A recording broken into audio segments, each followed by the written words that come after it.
আদালতের নিষেধাজ্ঞা অমান্য করে ঢাকা আরিচা মহাসড়কে চলাচল করছে থ্রি হুইলার।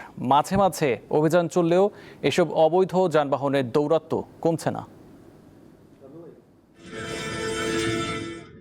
গত ৭ এপ্রিল ঢাকা আরিচা মহাসড়কে অবৈধ থ্রি হুইলারের বিরুদ্ধে অভিযান চালায় সাভার হাইওয়ে পুলিশ।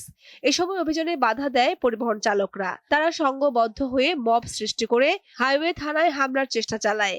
এ সময় পথচারী সহ আহত হয় অন্তত ৫ জন।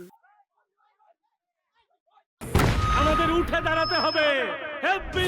স্পিড সকল অন্যায়ের বিরুদ্ধে রুখে দাঁড়ানোর এনার্জি পার্টনার। গুরুত্বপূর্ণ এই সড়কে এমন ঘটনা প্রায় ঘটছে। হাইওয়ে পুলিশের তথ্য অনুযায়ী ঢাকা আরিচা মহাসড়কের আমিনবাজার থেকে কালামপুর এবং নবীনগর থেকে জিরানী অংশে গত ৫ মাসে ৫৭টি সড়ক দুর্ঘটনা ঘটেছে। এতে প্রাণ হারিয়েছেন ৩৭ জন আর আহত হয়েছেন অন্তত ২২ জন। এই অটোরিকশাগুলো কন্ট্রোল করার জন্য আমার মনে হয় যে আরো কঠোর ব্যবস্থাপনার প্রয়োজন আছে। হাইওয়ে পুলিশ সবসময় চেষ্টা করে এই অটোরিকশাগুলো যেগুলো হাইওয়েতে ওঠে সেগুলোকে নিয়ন্ত্রণ করার জন্য। উচ্চ আদালতের নির্দেশ অনুযায়ী ঢাকা আরিচা সহ সকল জাতীয় মহাসড়কে থ্রি হুইলার, অটোরিকশা এবং অযান্ত্রিক যানবাহন চলাচল সম্পূর্ণ নিষিদ্ধ। অথচ প্রশিক্ষণ ও ট্রাফিক আইন না জানায় এসব থ্রি হুইলারের চালকের সঙ্গে প্রায় সংঘর্ষে জড়াচ্ছে দূরপাল্লা ও স্থানীয় পরিবহন শ্রমিকরা। অটো তো আর দুইটা না, হাজার হাজার অটো রাস্তায় চলবার গেলে অ্যাক্সিডেন্ট হবেই।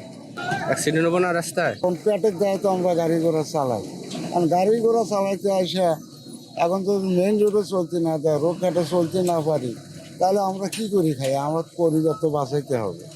মানে জীবিকার তাগিদে তো আমাদের আসা যাওয়া করতে হয়, কিছু করার নাই। গাড়িতে যতই এখন রিস্ক থাক, আসতে তো হবেই। মহাসড়কে হঠাৎ করে এসব ধীরগতির যানবাহন ঢুকে পড়লে দূরপাল্লার বাস ও অন্যান্য ভারী যানবাহনের গতি কমে যায়। ফলে তীব্র যানজট ও দুর্ঘটনার ঝুঁকি বেড়ে যায়। যখন তখন বের করে খাড়ায় থাকে রাস্তার উপরে, যেখানে সেখানে পিছে কি আছে না আছে সেটা তাদের কোনো দেখার বিষয় না। ওদের গাড়ির ব্রেক হলো কম, কিন্তু ওরা যতটুকু গতিতে চালানোর দরকার তার চেয়ে অতিরিক্ত চালায়। তাছাড়া ওরা সিঙ্গেল রোডের নিয়ম কারণ জানে না, সিঙ্গেল জানে না। এগুলো হঠাৎ করে সামনে গাড়ির সামনে চলে আসে, তো আসলে মেন রাস্তায় তো আসলে এগুলো তো দুর্ঘটনার কারণ তো এগুলো বেশি। হাইওয়ে পুলিশ মাঝে মধ্যে অভিযান চালালেও কোনোভাবেই ঠেকানো যাচ্ছে না মহাসড়কে থ্রি হুইলার চলাচল।